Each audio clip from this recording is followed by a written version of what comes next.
Okay, Broncos country. Looks like we are live, but you guys know the drill by now. We've got to let the stream breathe for just a second here. Make sure that everything is nice and stable all across the YouTube platform. Welcome in, Broncos country, to this Denver Broncos Syndicate breaking news live stream as the Denver Broncos have reunited with their old friend, wide receiver Lil'Jordan Humphrey. Before we officially break it down, guys, if you guys could just do me a big favor and smash the like button on this stream as well as subscribe to the channel, I would really appreciate it. Those are both free and easy ways to show your support. It helps tell YouTube's algorithm to push us out, and it helps us get seen by more and more members of Broncos country just like you and me. Additionally, if you guys want to go above and beyond in supporting the channel, please consider becoming a channel member today. You can do so by clicking the link in the description below. Help support me, help support the channel in general, and help improve the production quality of these videos. All right, so we already have 5 people in the house. Make that 24. That jumped up very quickly. So let's go ahead and get into the news of the day, Broncos country. Bringing it in, according to Adam Schefter, sources, Broncos are signing wide receiver Lil'Jordan Humphrey off the Giants practice squad. Humphrey is now returning to Denver, and he's likely to play on Sunday versus the Kansas City Chiefs. Lil'Jordan Humphrey is going to give the Broncos something they've been lacking since the Devon Vele trade.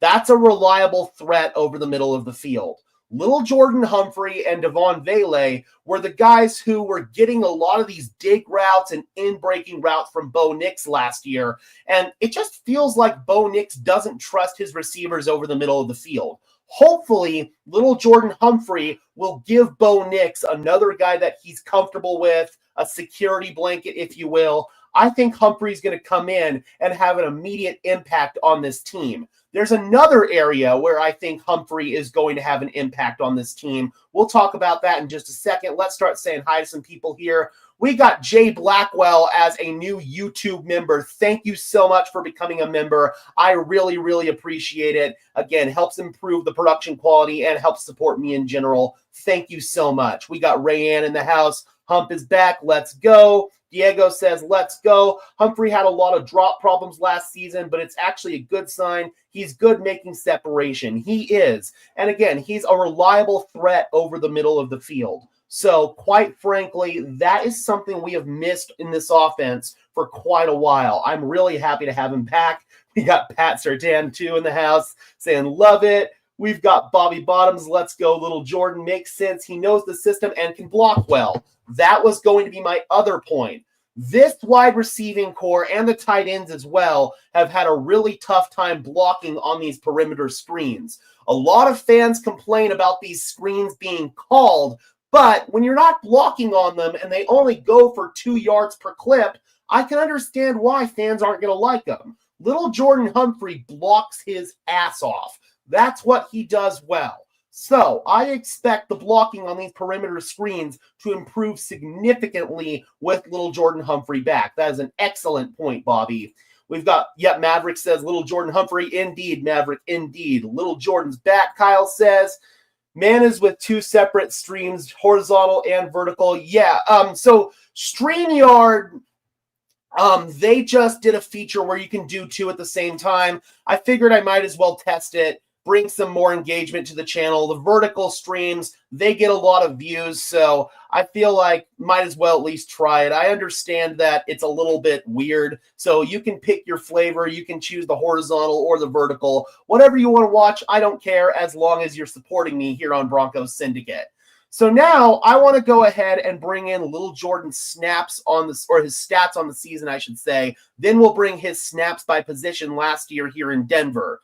So his stats this season with New York, he's played in 3 games, started 2, 10 targets, 4 receptions for 55 yards, no touchdowns. Last year in Denver, 45 targets, 31 receptions, 293 yards, 9.5 yards per reception, and 1 touchdown. Had 3 touchdowns, 162 yards in 2023 here in Denver as well. Obviously, he's been with Sean Payton for a long time, dating back to New Orleans, and then here in Denver. He's one of the only plug-and-play options that was available. They felt like they had a missing piece at receiver. They wanted to go out and trade for Jalen Waddle. It never materialized ultimately. So this was probably their next best thing they could go out and do. Get somebody who knows the system, knows Bo Nix, is comfortable with everything here in Denver. So I feel like in terms of where we are at this point in the season, it's a good move for the Denver Broncos. We got David in the house.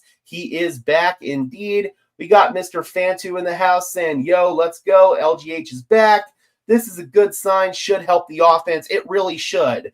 It should help. I use this term a lot, but it should help deconstipate the offense, man. This offense just feels like it's constipated right now. We know it's got potential. We know that it can be explosive. It just isn't there more often than not. So I truly believe that having somebody who's a reliable weapon for Bo Nix outside of Cortland Sutton and Marvin Mims, and to an extent Troy Franklin, this is really going to help. Kyle agrees. Thank God. We need help bad on the wide receiver end. Yes, we do. We really, really do. So as far as what role he's going to slip into, let's go ahead and share this tab here. These were the snaps by position for Lil'Jordan Humphrey in the regular season last year here in Denver. 268 snaps were out wide, so he can be a backup X to Cortland Sutton. He can also play the Z role. 265 snaps came in the slot, so pretty even split right there. 9 snaps in line and 3 snaps in the backfield. So it's a very diverse role that Lil'Jordan Humphrey fills. Again, he's just been the missing piece here in Denver, it feels like. Him and Devon Vele. I'm really, really pleased to have him back. How many quarterbacks has Sean had, and how many years have they been in the league, not considering Bo? I mean, obviously, he had Drew Brees in New Orleans. Prior to that, he had Tony Romo in Dallas, Teddy Bridgewater briefly in New Orleans, Taysom Hill, Trevor Siemian at one point, and then here in Denver, he's had Russell Wilson, Bo Nix, and for 2 games, Jarrett Stidham. I'm probably missing a couple here and there, but those are mainly the quarterbacks that he's had. And obviously, Bo Nix is the only rookie quarterback that he's worked with, and now second-year guys. So this is the first time I'd argue that Sean Payton has really developed a young quarterback outside of arguably Tony Romo. So we're going to see, man, does Sean Payton have the patience moving forward to get through some of these rough patches? I believe he does, but if you listen to the national media right now, like Colin Cowherd and some of these other guys out there, they're all saying that don't be surprised if Denver drafts a quarterback. I don't see that. I think Sean Payton's going to be very patient here when it comes to developing Bo Nix, but again, what do I know? I'm just some guy who makes YouTube videos in his closet. Jay Blackwell says, this game is a must-win Sunday, boys. This is our playoff game. Basically, got to beat the Chiefs. Let's go.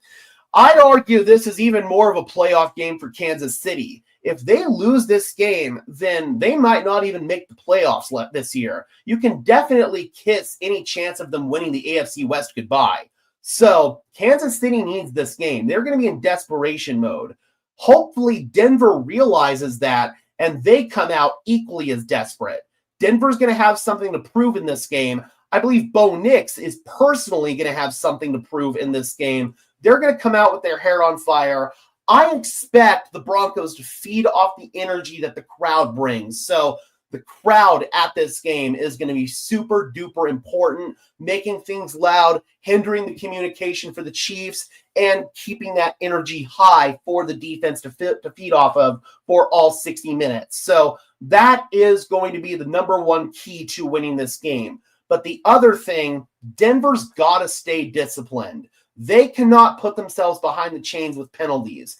That was one of the biggest issues on offense in the Raiders game outside of Bo Nix's struggles. They were in their own territory starting drives way too often, deep in their own territory. We cannot have that. We've got to be starting drives at least the 35-yard line, and we've got to sustain these drives, 6, 7, 8-minute drives. We've got to run the football.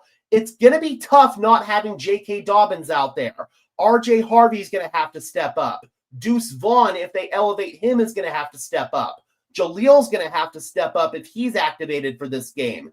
Tyler Bidet, I know that fans don't really like Tyler Bidet. I understand he has some frustrating plays, but he's your most reliable pass.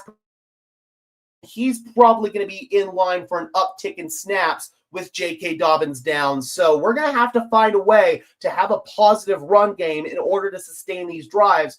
But Bo Nix is going to have to play well as well. He's going to have to make the throws necessary in order to prove that he is a franchise quarterback. I believe he will, but he's going to have to make these caliber of throws in this game. So they played a lot in the league before they went to a Sean offense. Yes, most of them did, but not all of them. C says, let's go Broncos. We need to shut the haters up. And I think the Broncos are going to want to do that. They know that they've been in the media for a lot of negative reasons recently. So I truly believe that the Denver Broncos are going to want to go out there and prove something to the national media. Yeah, JK not being out there is indeed going to be a big difference. Our defense will keep us in this game, and Sean has to have a great game plan for this young quarterback. I mean, at the end of the day, Sean Payton is going to have to let Bo Nix cook a little bit. I understand that he's had the bumpers up on his bowling lane. He's had the training wheels on his bike, whatever you want to call it. It kind of feels like this is the game where you need to turn Bo loose a little bit and live with any negative results that might happen. You've got to go full balls to the wall for this game. You can't not be aggressive. If you're not aggressive, you stand no chance against Patrick Mahomes, Andy Reid. This Chiefs team, especially with all their weapons healthy right now, they can come alive and they can explode at any given time. The Denver Broncos can't let that happen. Defense is going to be the number one factor in slowing down this offense, but the best way to truly neutralize this Chiefs offense is to keep them on the sideline. Thank you so much, MLG 2020, for the $10. Keep up the good work. Thanks for all the Broncos updates. Thank you guys so much for tuning in. Really, really appreciate it. None of this would be possible without you guys. So, again, really appreciate you. Keanu says Mr. Reliable is back, and it seems he's going to play in this game, too. When does the injury report come out? After practice today. Practice is going to wrap up in a little over an hour. So the injury report usually comes out around 3:30, depending on when they break practice that given day. I want to see Vaughn so bad if Dobbins is not playing. We'll find out, man. We will find out if Dobbins, he's not going to play in this one, but we will find out if Vaughn is going to get elevated.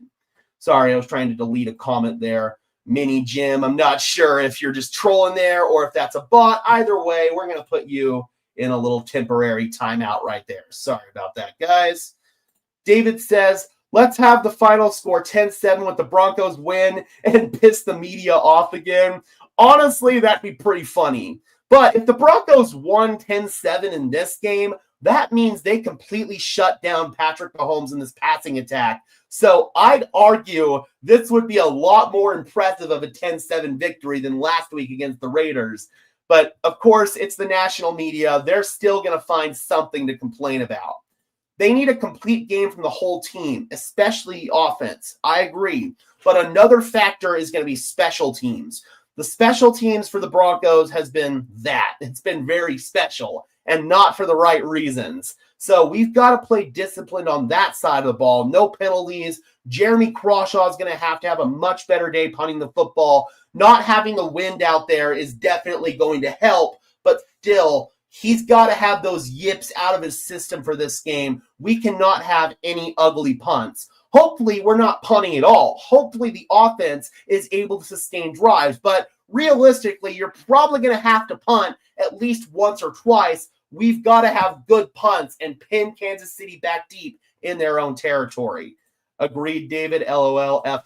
Caruso says, we're built to beat the Chiefs. We are. That's how this roster was constructed. It was constructed with the idea that they were going to have to beat the Kansas City Chiefs. Everybody knows that the AFC typically goes through Arrowhead, so that is how this roster is constructed. Will they be able to make enough plays? We're going to find out in this game. We're going to preview that in the game preview video that we put out the day before the game. We got Danny says, yay, Humphrey. I know I'm definitely happy to have him back. Some people aren't, but I know I am. We need him for his blocking skills. This wide receiver room is terrible at blocking outside of Pat and Court. I completely agree. I talked about that a little bit earlier. The skill position players are really, really bad at blocking, and those perimeter screens have suffered because of it. We can all complain as a fan base about Sean calling these screens, but when you're not executing in terms of blocking them, they're not going to work. Hopefully having Lil'Jordan back will make some of these perimeter screens work a lot more consistently. Yes, I will have the injury report as soon as it comes out, David. We will do a video on it. I can promise you that.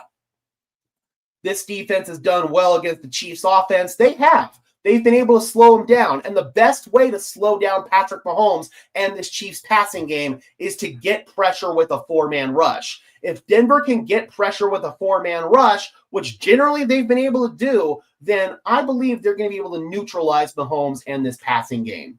LJH played well with the Giants, honestly. He looked better than I thought he would. He did have some nice moments there, but it kind of feels like the Giants are going with the youth movement now, and it's a much better situation for Lil'Jordan Humphrey here in Denver, so I'm really glad that he's back. It definitely is looking like Dobbins is out. We'll find out once the injury report comes out, but the fact that they're contemplating putting him on injured reserve, that means he's due to miss at least 3 weeks. If they're contemplating injured reserve, then he's in line to miss 4 games, but at least 3 if they're entertaining the idea, I would say. Him and Pat Boda would feed families.